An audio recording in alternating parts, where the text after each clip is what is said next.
afternoon, audience. Today we will be talking about credit in America. Is credit important to you? Have you ever thought of what you could or couldn't do without having good credit?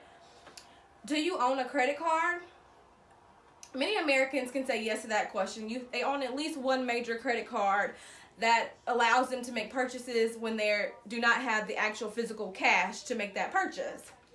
Today we will talk about how many Americans have overused multiple credit cards and the impact that it has had on their credit scores or their ability to be able to purchase something that they really want to purchase.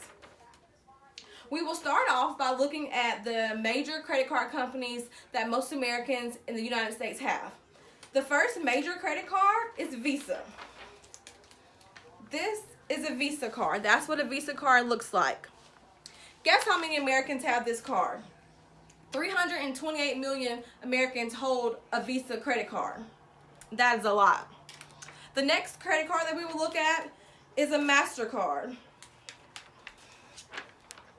MasterCard.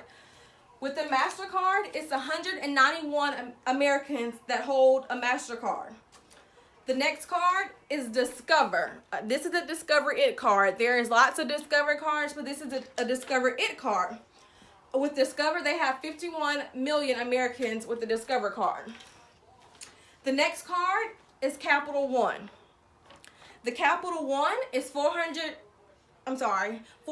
million card holders. I don't have a card of Bank America, but 32 million Americans are card holders. The average score to be able to hold a Visa is 500 to 850, with 675 being the average.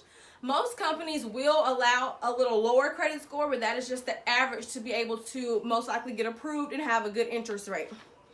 With MasterCard, it is 650 to 800 credit score, with 750 being the average.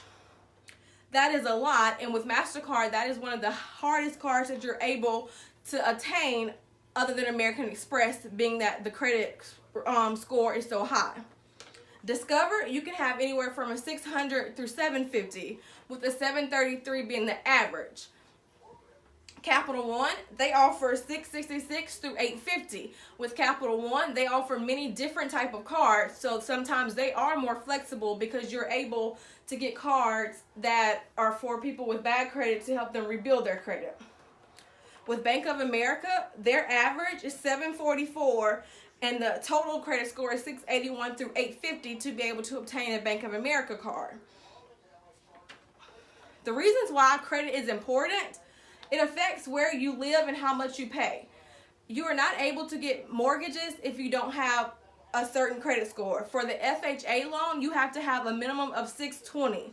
So if you have a 620, you're able to get that type of loan, which is offered for rural areas, which is good for first-time buyers or young adults who are looking to purchase their first home.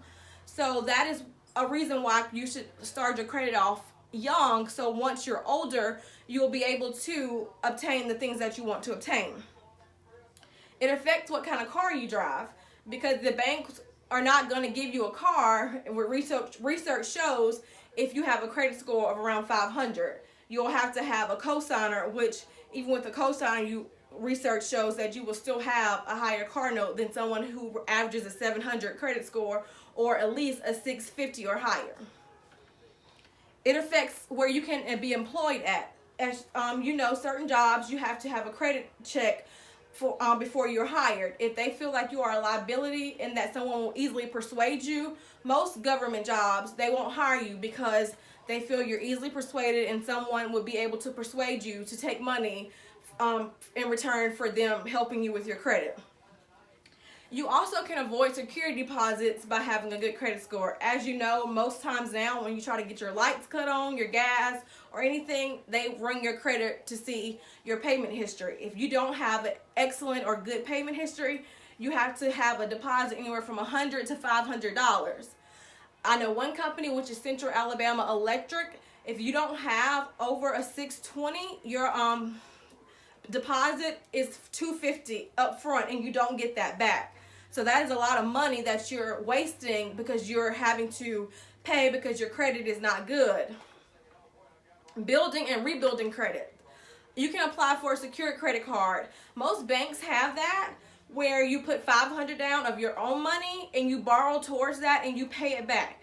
A good habit that research shows with that card is that you only put gas and small purchases so that you're able to repay that money back that next month to avoid interest and to help you keep building your credit. Make monthly payments on time. If your payment is on the 16th, they advise you to make the payment 2 days prior so that your payment is posted on time and to avoid late fees.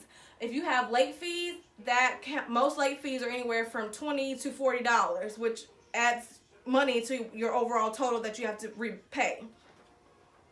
Become an authorized user on someone's credit card.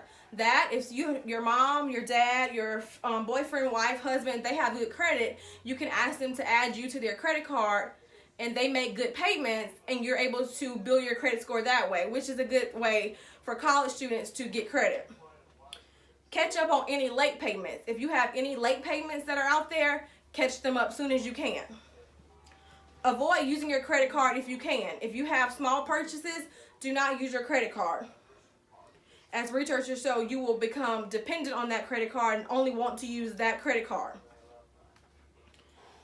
In closing, I just want to say I hope this has been beneficial to you learning about the different credit cards out there, and I hope that you'll be able to make good financial choices as research shows that this is helpful in today's world and market to be able to get what you want and get it at a great price.